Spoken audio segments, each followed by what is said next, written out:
Radio is better than ever in targeting an audience that listens to what you say. Learn more about this exciting radio broadcasting opportunity by calling WNZK Radio at 248-557-3500. This is WNZK, Dearborn Heights, Detroit. Your ethnic superstation at 690 days, 680 nights. The best radio talk show on Arab and American issues.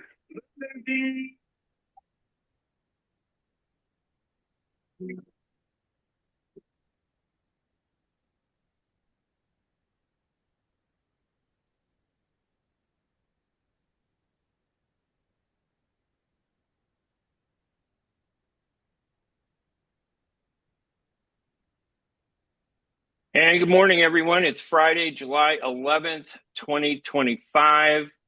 I'm Ray Hanania, and this is Radio Baladi. I got so many instructions coming at me from all different ways, technologically here.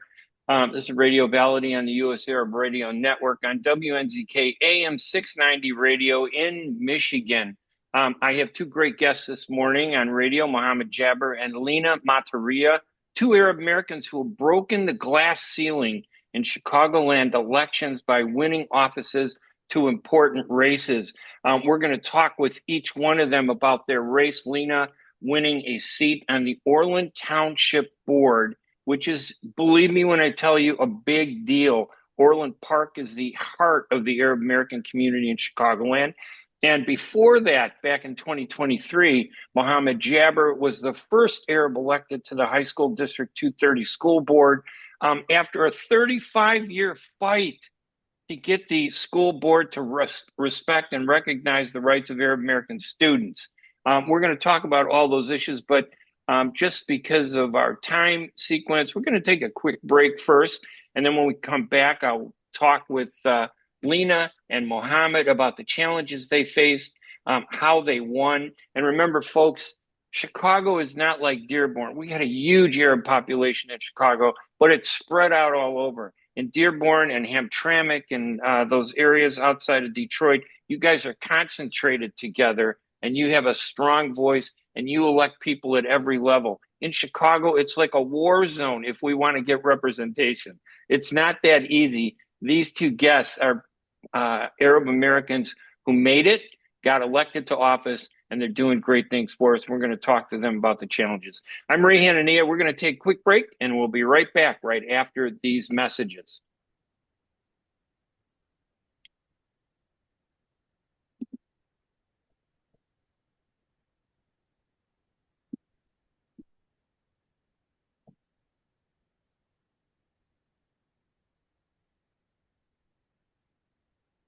A car accident can change your life in an instant. As a result of a car accident, you may become unemployed. As a result of a car accident, you may need a lot of medical treatment. People think that insurance companies are on their side. Why? Because they're giving them one or two benefits. Are they giving them all the benefits they deserve? How would one know unless you consult with an attorney? Call the law offices of Jumana Kiruz at 248-557-3645.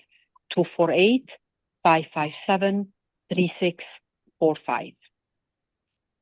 Life for Relief and Development has now been rated as one of the best charities for humanitarian aid. Life's humanitarian projects span the globe, and Life is celebrating its 30th anniversary of providing essential life-saving aid to people and communities in 36 countries, regardless of race, color, religion, or cultural background. Where there is life, there is hope. And when disaster occurs here or around the world, including being one of the first responders to the Turkey-Syria earthquake crisis, Life for Relief and Development rushes in to provide food, medical aid, and shelter to those in need. We are looking to help the earthquake victims, and we take 0% overhead on emergency donations. So please help improve these efforts. Learn more about our involvement to help the helpless and bring hope where it's needed most, and make your tax-deductible donation to Life for Relief and Development now at lifeusa.org or call 248-424-7493. That's 248-424-7493.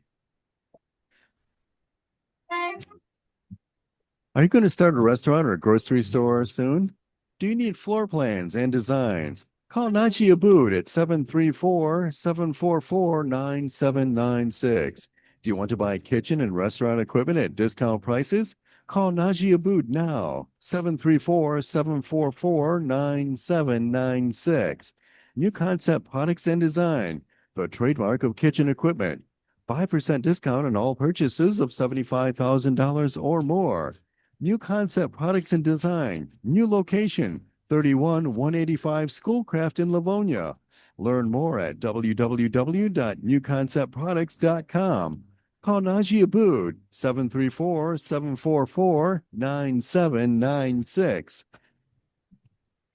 And welcome back, everybody, to Radio Baladi on the U.S. Arab Radio Network. Again, I'm Ray Hanania here at WNZK AM 690 Radio, broadcasting live in Michigan and online and on Facebook on the U.S. Arab Radio Network Facebook page.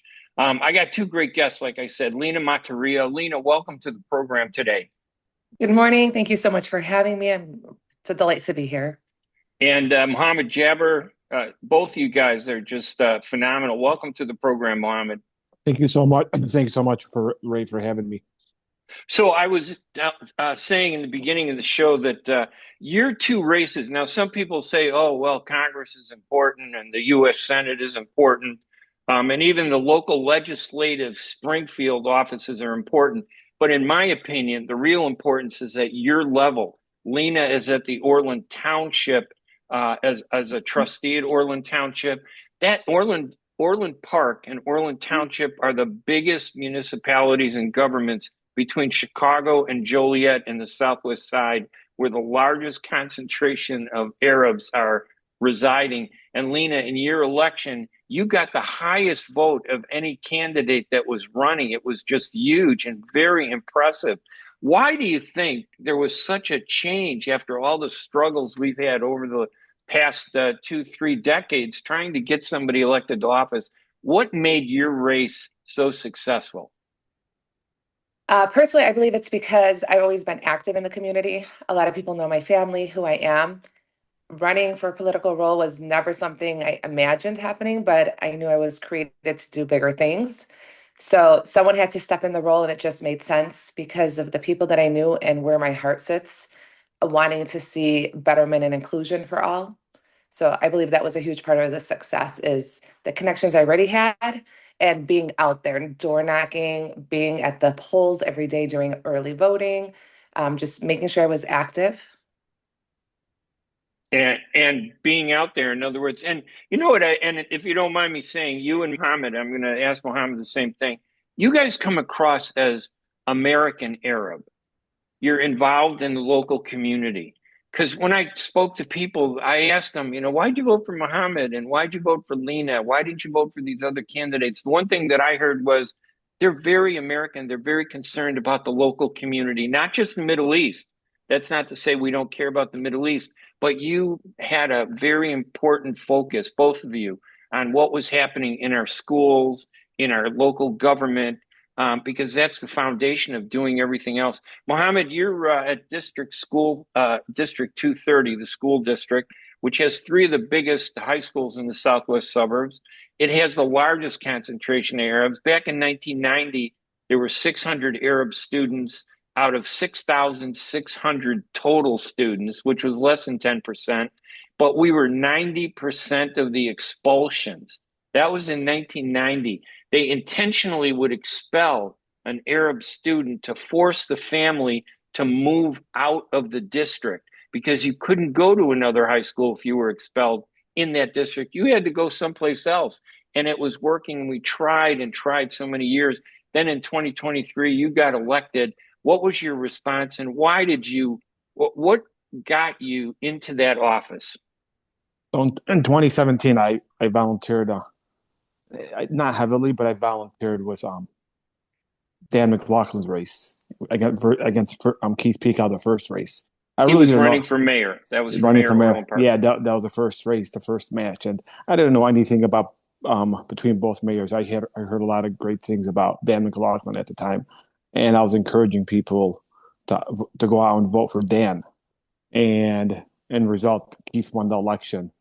So from from then on, from then on, I decided to volunteer in local elections. So the first campaign I volunteered on was Abdul Nasser Rashid's campaign for Cook County Commissioner. And I knocked on a lot of doors, and I really enjoyed it. And I realized how important local politics was. And then from there, I volunteered with the three trustees, Carol Rusich's campaign in 2019 against the trustees Milani and Katsenis and them Peak House slate, right? Peak for House trustee. Yes, so I volunteered on that slate, and that was the second highest door knocker. I door knocked a lot for them. So and then 2021, I ran for library board because I'm like, you know what? If I'm going to run for something, let me run for the. I don't want to say it's the lowest. No, but it's important. But it's important. And our library runs on a big budget in Orland Park, right? It runs on a huge budget, like a $7 million budget. And I came in last place, but I didn't have the support back then 4 years ago as the Arabs came out in 2025. So, but it was a great experience, and I did well. I got 20% with the name Mohammed on the ballot, and then in 2023, I was interested in running, but I said, you know what? Let me not run. If nothing happens, I'm done with local politics, right? I said, I'm done. Well, I got a phone call in December. They're like, would you like to serve on District 230 board? I'm like, are you sure you're calling the right individual? So they asked me to, and fortunate, and I got elected, and I was unopposed too. I was unopposed, but I got elected, and you know what? It's been a joy since then. So being active, I think, in the community for years prior to running for office is important. That way, you know what to expect, the door knock, to a phone bank, to meet people in the local community. I think that's very important. Yeah, Abe Lincoln ran, I think, 6 times and lost before he finally got into the legislature. So, Lena, let me go back. Pardon me? No, we're good. Okay. Yeah, no, we're good. Don't worry about the. Okay. And just for our radio listeners, we're in Chicago in 3 different locations, connecting with Detroit, as we always do every radio show. And so there are little glitches and things that happen, but we're doing really well broadcasting live on WNZK AM 690 radio. Lena, these are 2 different stories. One person who really worked for years trying to get involved in politics, and you just really, Lena, it's like amazing. You just step up to the plate, Babe Ruth hitting a homer, first time up to bat, and not just a homer. It was like a grand slam with your numbers, though. Yeah, when I think of the night of when everything was announced and the numbers were running, I just remember till now when I think about it, I get goosebumps. It's very overwhelming, but it was something that just didn't happen. It happened because a lot of people around put in hard work. I was supported by some great people that already hold political roles, endorsed by a lot of great different communities and support. So it wasn't just me running solo. I ran as a slate, and running as a slate is the strongest thing you could do. But for our township, there were 3 slates running against each other. So I'm a trustee, and there's 4 positions, and there were 12 people running for 4 positions. And to be able to get one of the seats, let alone, like you said, getting the most votes, that was a shocker to everyone, including myself.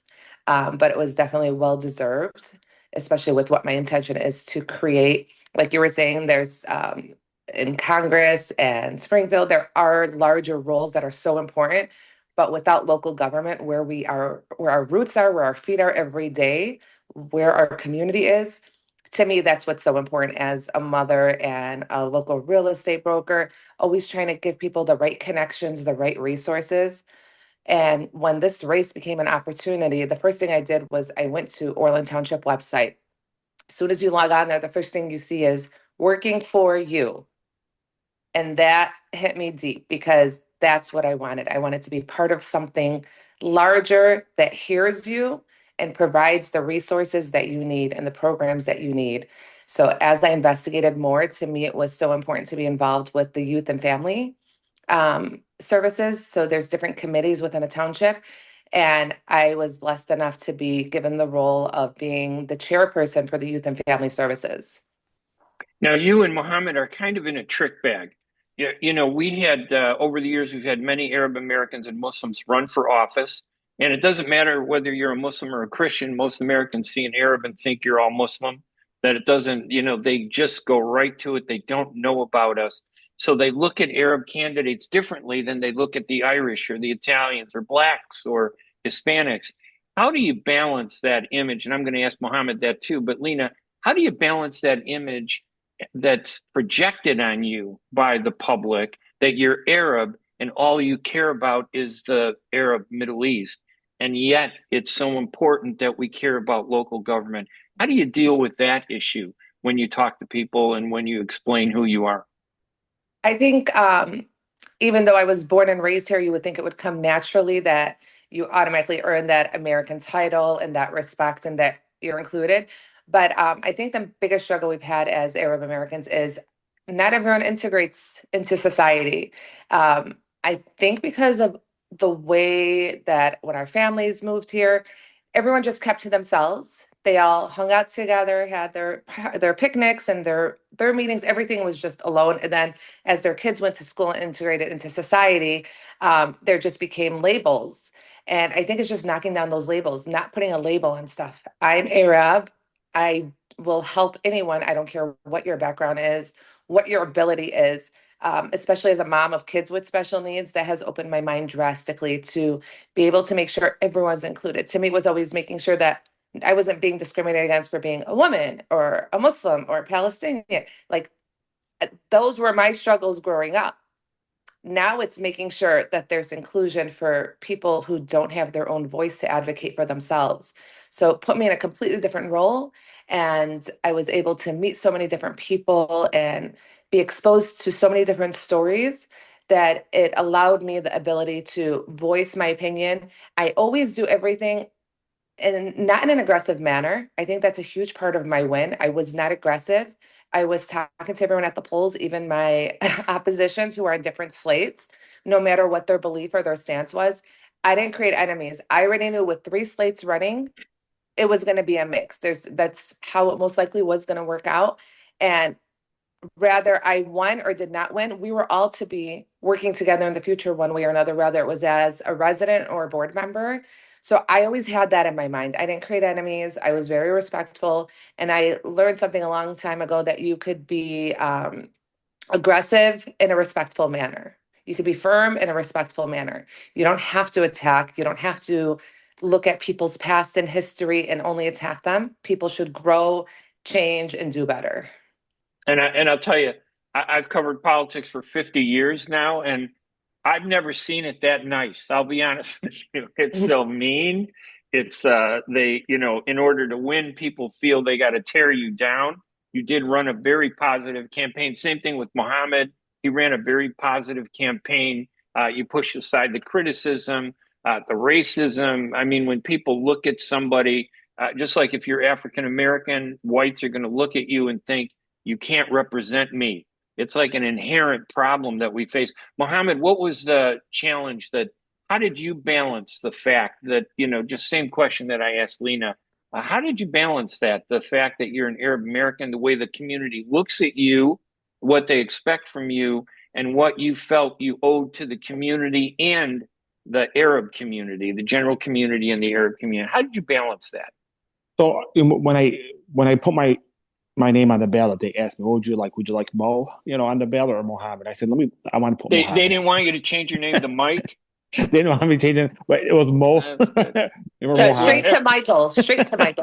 Yeah, so, Michael, I know when I ran the first time just to see what it was like, they said, oh, you're Arab. You can't run as Raymond. I said, what are you talking about? That's my name. You should run as Abdullah. I said, I'm not running as Abdullah, even though I love that name. But go ahead. I'm sorry. So I put more, I said, I want to put Mohammed. I'm not gonna, I said, if there's an opponent, there's an opponent. And my heart was beating for 3 months. I'm checking the Cook County website constantly, see if everyone's running. And, surprisingly, no one did, right? And it's still an election. So you had 3 months for someone to jump on the race, right? Right. And I think what happened prior, I was out there in the community. And I think that's what's important for anyone is to volunteer in the community. People want to see your face, right? People want to see, if you're on the ballot, they want to know who you are, what you stand for. In Orland Park alone, the most important issue, taxes, right? Yeah. How are you going to advocate for local taxes? It doesn't matter if you're Arab American, Irish American, Polish American. At the end of the day, everyone gets a tax bill, a yellow tax bill and a blue tax bill. And there's 10 itemized entities of where your money goes to: Cook County, school districts, fire district.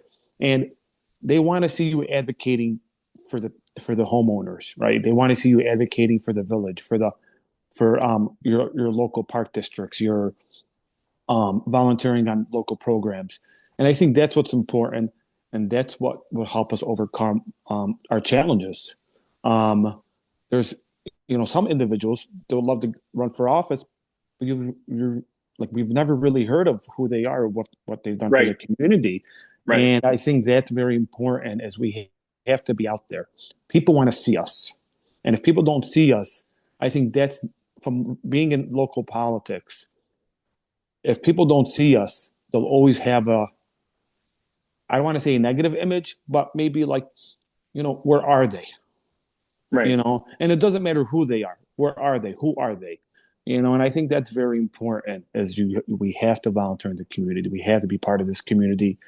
And regardless of what's there, people want to see our face. One example is they had a Memorial Day event at the village hall on Memorial Day. They had and there were only I attended.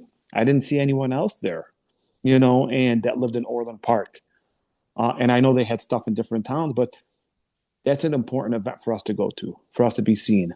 That way, if we want to run for trustee in 2 years, if someone wants to run for a school board position in 2 years, or let's say they want to run for Cook County Commissioner, they'll say, wow, this person cares about this country. This individual really enjoys where he lives, and we're going to vote for him, regardless of what we believe to, what we care for. All right, Lena, the Orland Township, why is Orland Township important, do you think, to the community? I mean, it's big. And for people, when they hear the word township, they think, townships don't do anything. But in truth, in Cook County, where we live, townships are so significant in terms of taxing and services, especially to seniors. Tell us about some of the things that you do, that the township does, and what you as a trustee hope to see improve maybe over the next 4 years of your term.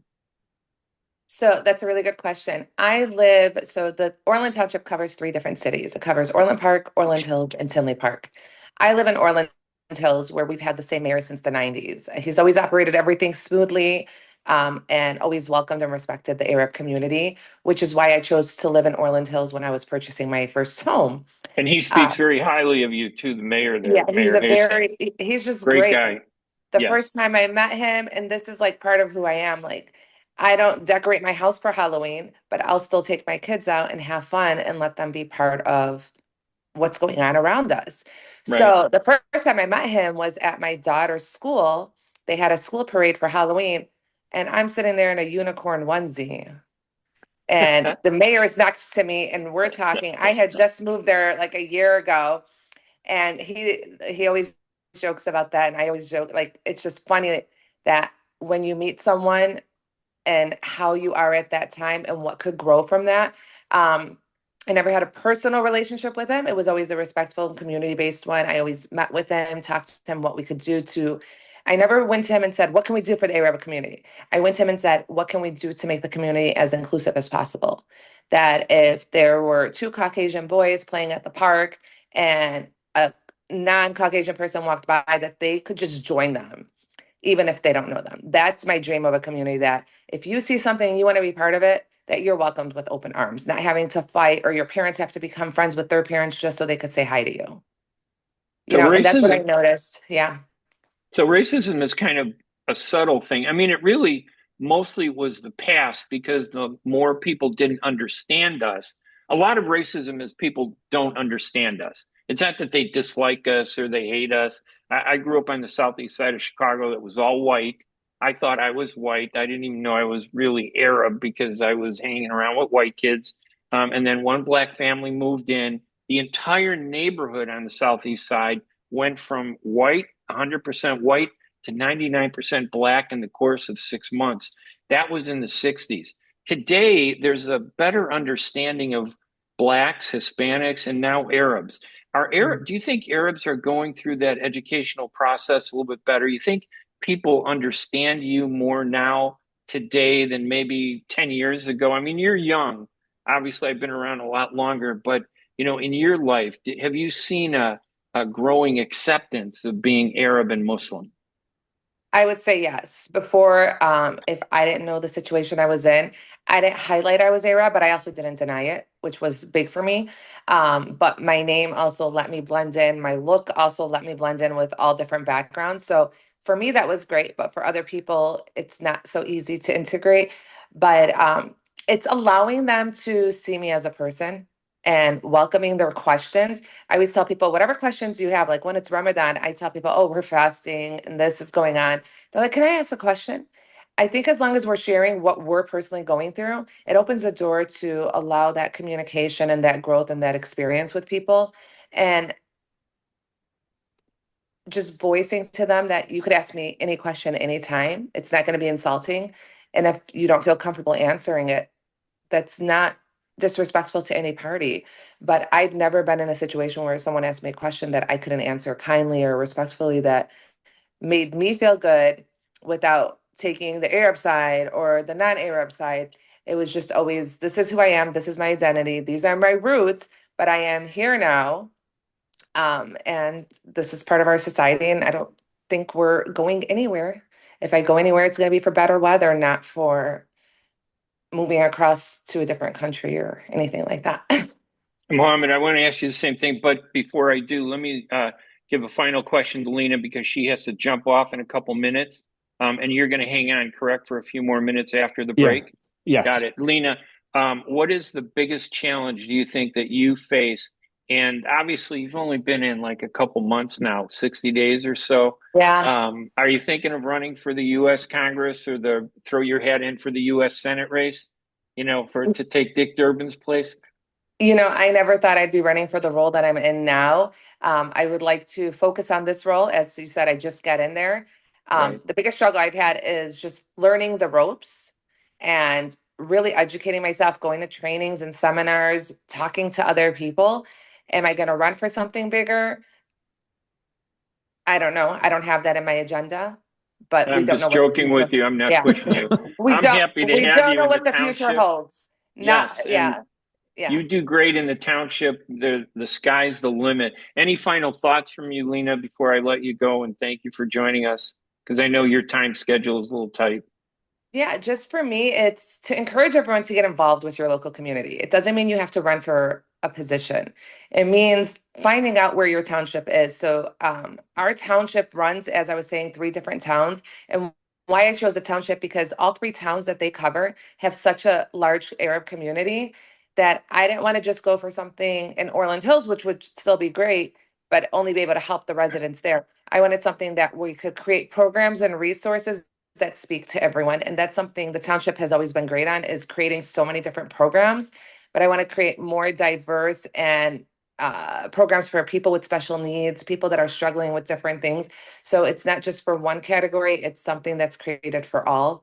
But in order for these programs to succeed, we want people to show up at board meetings. We want people to show up at the events that we're creating.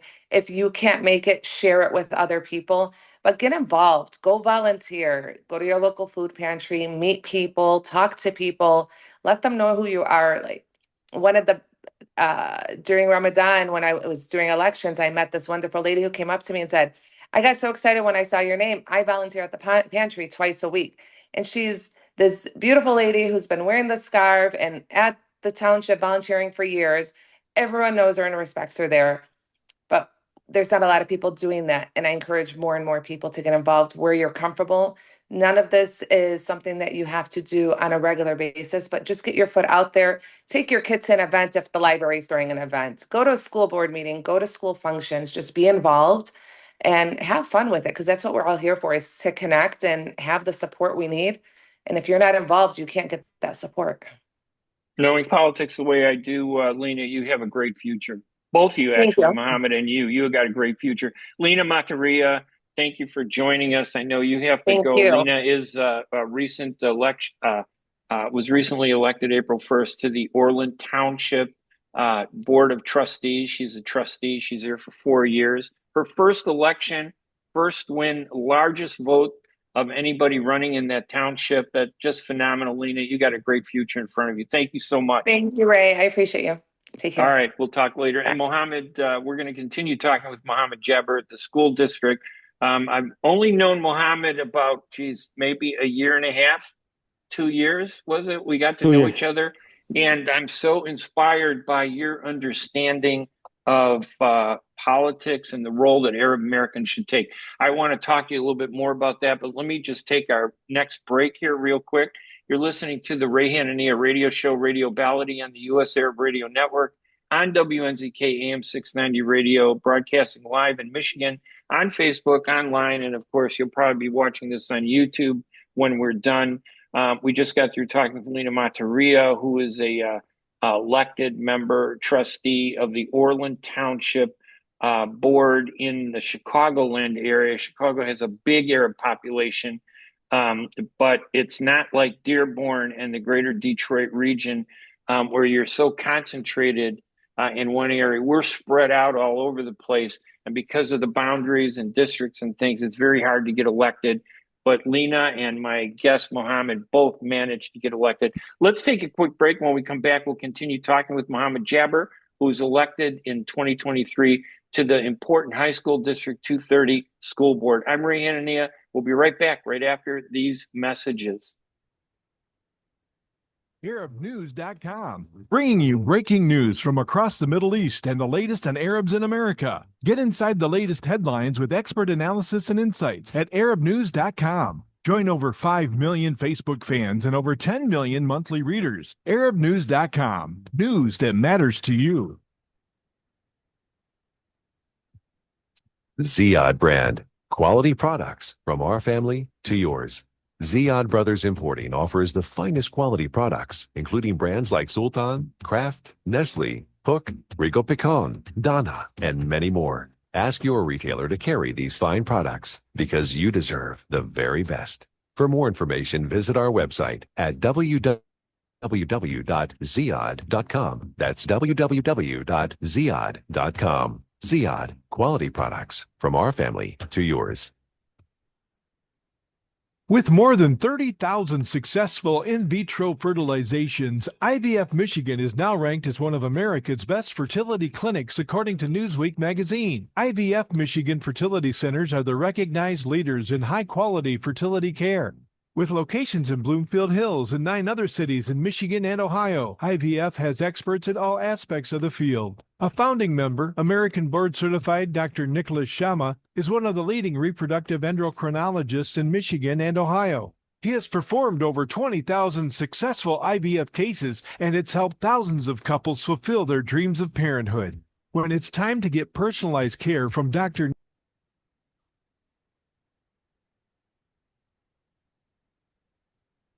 and Ohio toll-free at 855-952-9600. 855-952-9600. All right, everybody, welcome back to Radio Baladi. Again, this is Ray Hanania. My website is hanania.com if you want to read my columns, or rayhanania.com. And it's amazing because I have a cousin, Richard Hanania, who got into journalism because of me. And he's doing really well. He's far more conservative and far to the right than I am. I'm more of a centrist. So I often get people call him and ask about me, thinking that he's me, and people call me and think that I'm him. So just keep in mind, it's Ray Hanania, R-A-Y Hanania. We're on the line here at Radio Baladi with Mohammed Jaber. We just finished interviewing Lena Matariyeh.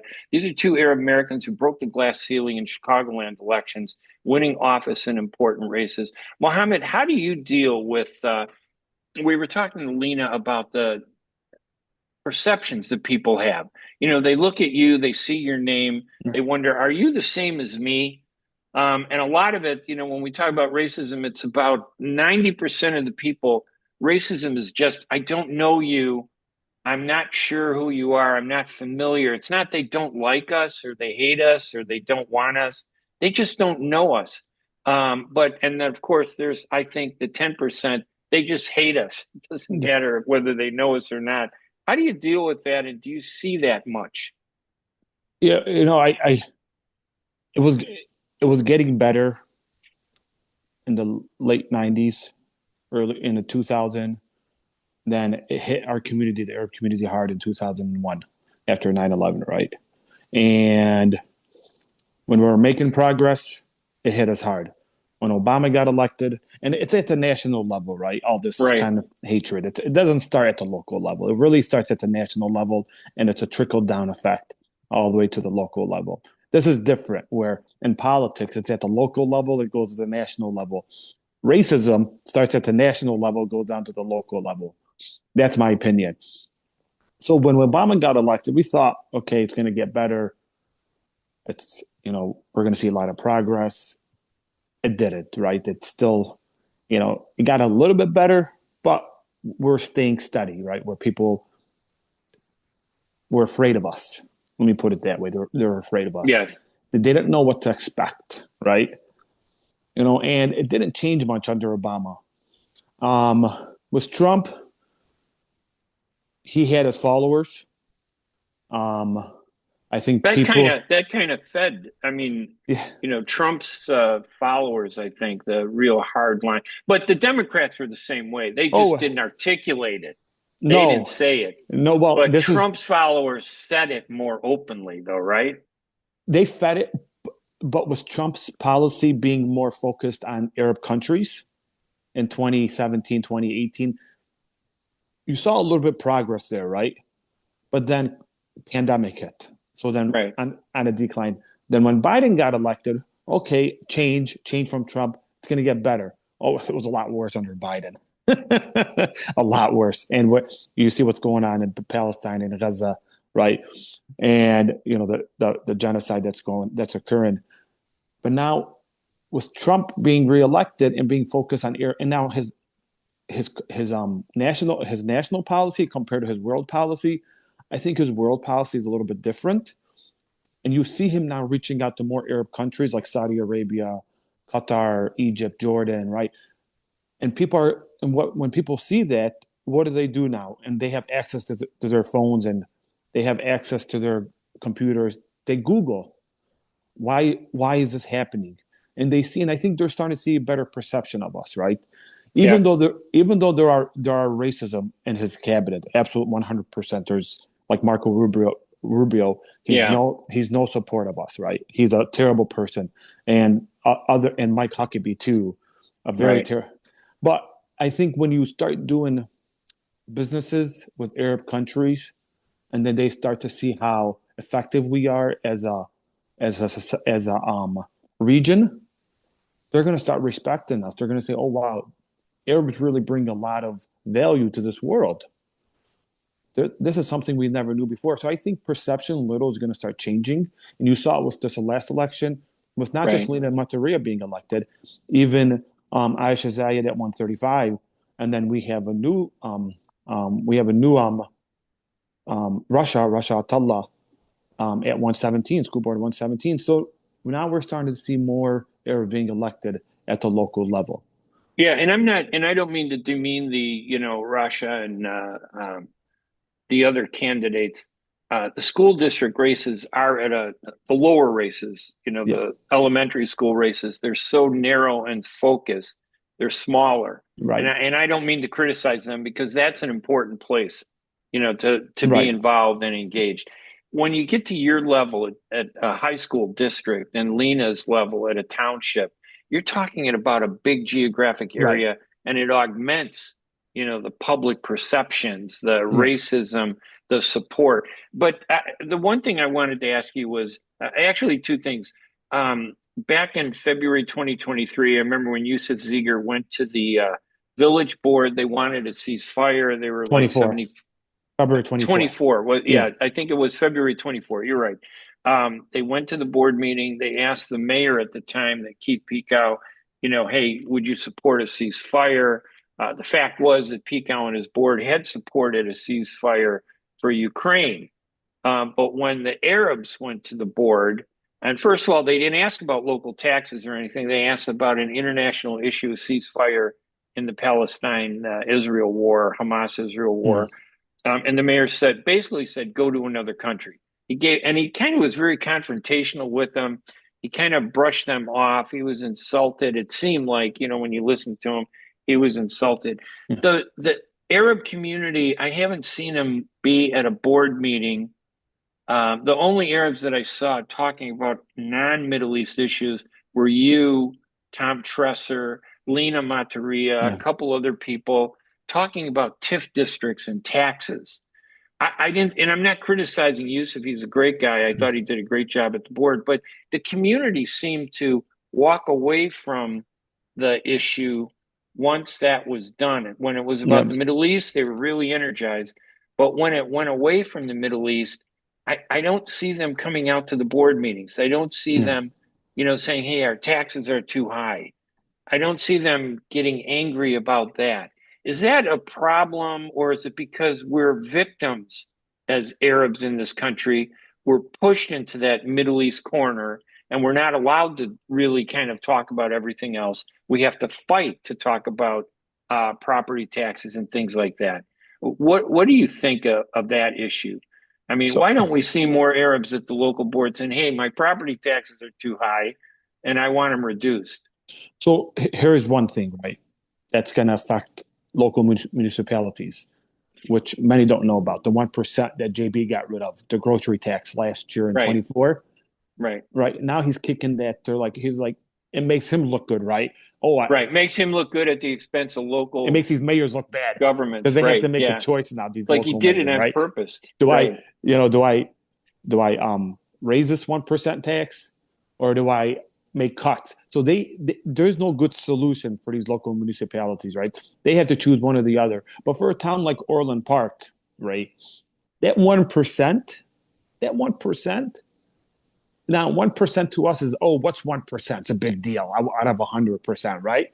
But that 1% in Orland Park, because of all the grocery stores we have, Costco we're talking about, Jewel-Osco, Mariano's, now Pete's Market, Whole Foods, right? That 1% will draw Orland Park about, $5 to $6 million? That's a lot of money for a town like ours. So a local mayor, he can make cuts. It's not going to make him look good or make her look good, or they could raise it. And we should be involved in that, right? We should be involved in that. Because Orland Park's going to have to come up with I just interviewed Mayor Dodge, who beat Pekow, thankfully, and has been very open with the Arab and Muslim community and with all communities. Dodge has done a great job, I think. He told me that in that interview I did with him this week that, they're going to face a $4 million loss of revenue from the state because of what Pritzker did. I call it the Pritzker tax. It's actually now he has to find a way to make up that $4 million. It's unfair to local governments. Well, it's actually, I think it's a little bit worse now because Pete's Market opened. Pete's wasn't in the equation then.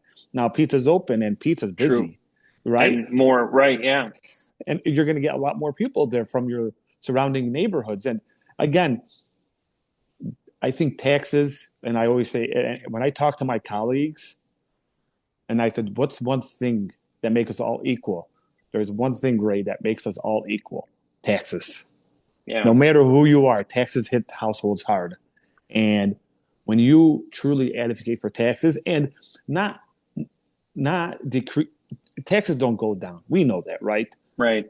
But keeping taxes steady, not being too aggressive with it. And justified. Yes. You got to be justified. We do know, like you said, taxes go up, the costs of everything go up. It's the government at the national level is forcing us to raise taxes because the costs that we got to deal with have to go up.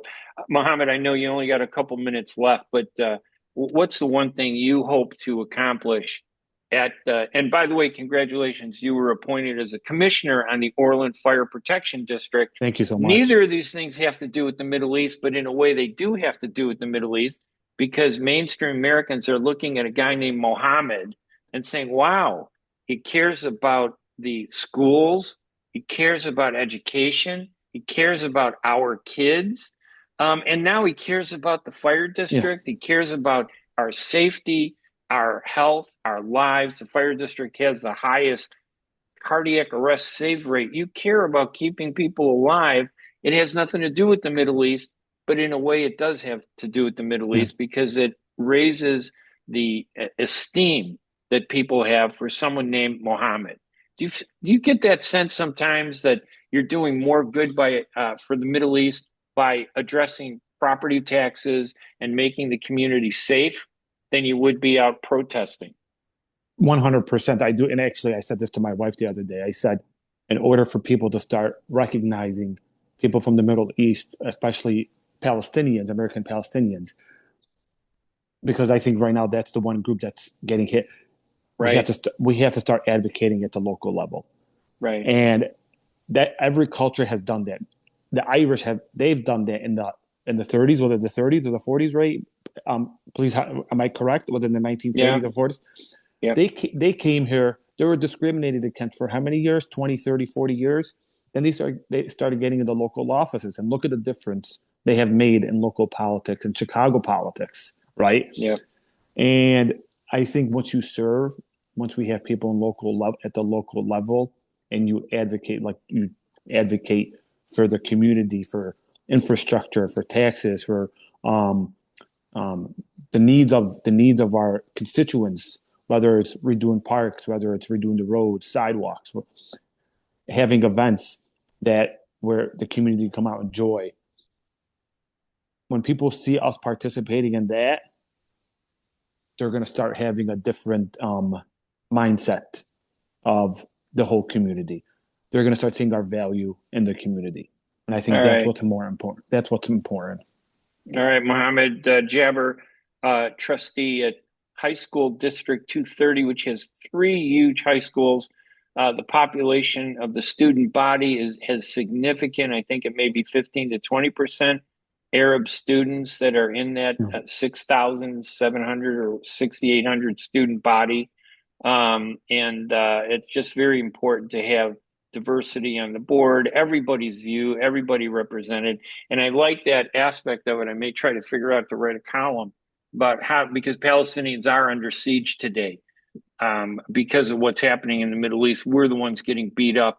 And sometimes the way to do it is not to address the Middle East, but show people we're no different than they are about local schools and taxes and all that. So, Mohammed, I just want to say thank you for joining us today. All right, buddy. I don't know if you can still hear. Oh, there you are. Yeah, have a good one, Ray. All right, we lost you there for a second. They're already trying to cut us out here. The national, Marco Rubio, he's trying to crack down on us, and Christy Nome. We're probably going to be knocking at your door in a few minutes. All right, Mohammed Jaber, thank you, buddy. We appreciate talking to you. All right, I'm Ray Hanania. We're going to take our last break here in a minute. And when we come back, I want to talk about Elon Musk's proposal to create the America Party. We're going to do that, and we'll take some calls at 248-557-3300. I'm Ray Hanania. We're going to be right back right after these messages. The U.S. Arab Radio Network is the largest Arab and Muslim radio network in America, broadcasting throughout the Midwest region Monday through Friday on WNZK AM 690. U.S. Arab Radio features Arabic and English language programming on every topic, from health, food, and culture to government, politics, and legal issues. Listen live to U.S. Arab Radio in Michigan, Toledo, Ohio, and Windsor, Canada on WNZK AM 690. And in Washington, D.C., Maryland, and Virginia on WDMV 700 AM. You can also follow us on Facebook, Instagram, X, and TikTok. So join us every day on the U.S. Arab Radio Network and check out our website at www.arabradio.us.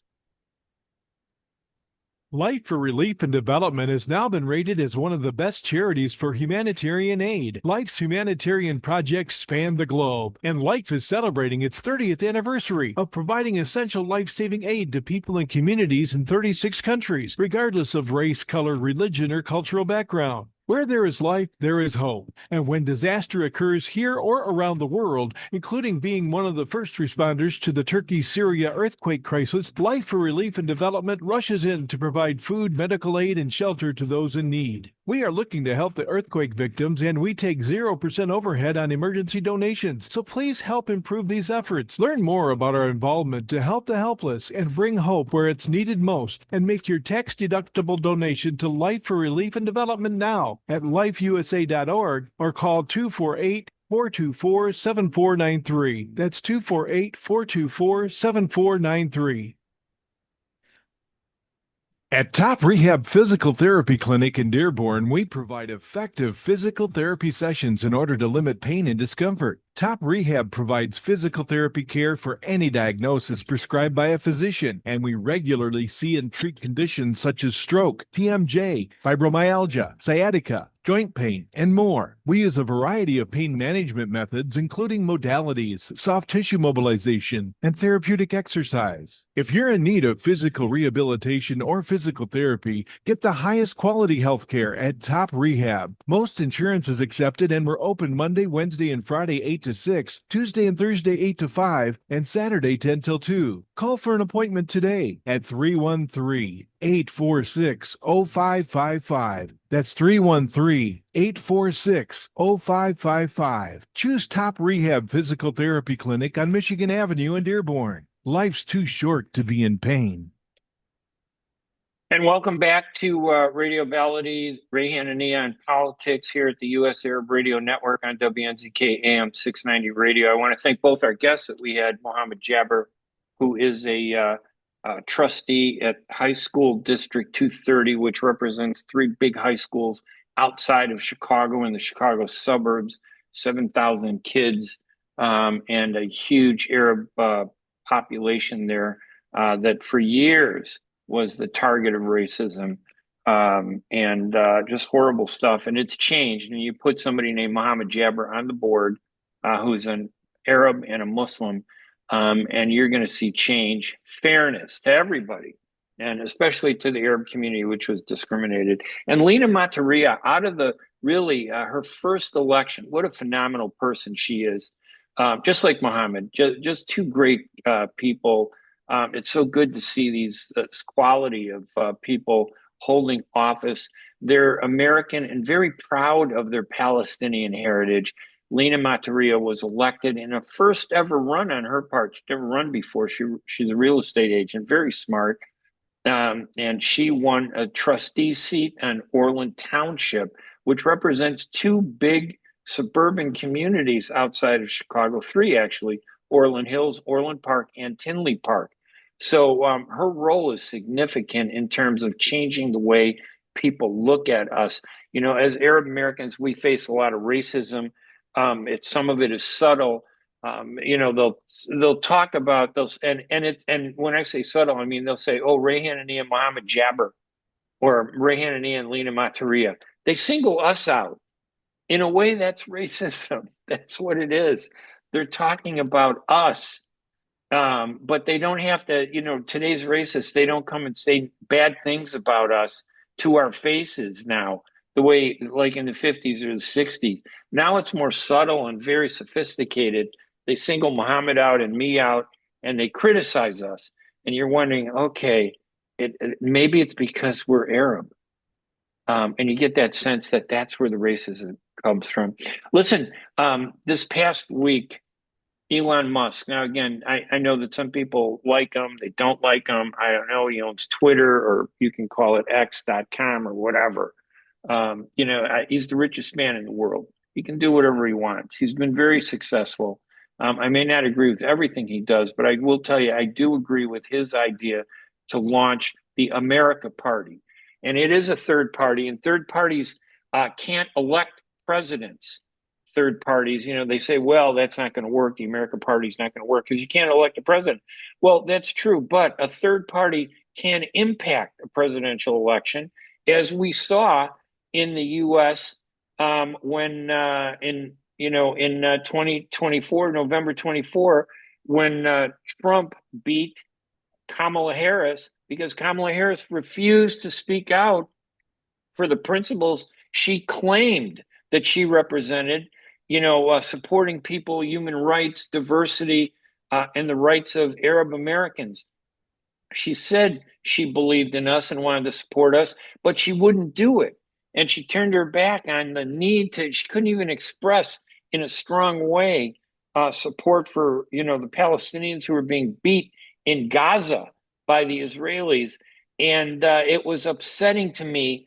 And they say, well, by not voting for Kamala Harris, you elected Trump, who's just as anti-Arab as Harris and Biden were. But the truth was, the person who says that they're very pro-Arab and isn't is more upsetting to me than the guy who says, I don't like you. I know that person doesn't like me, and that's not surprising. But the person who says they're my friend, I expect them to act like a friend.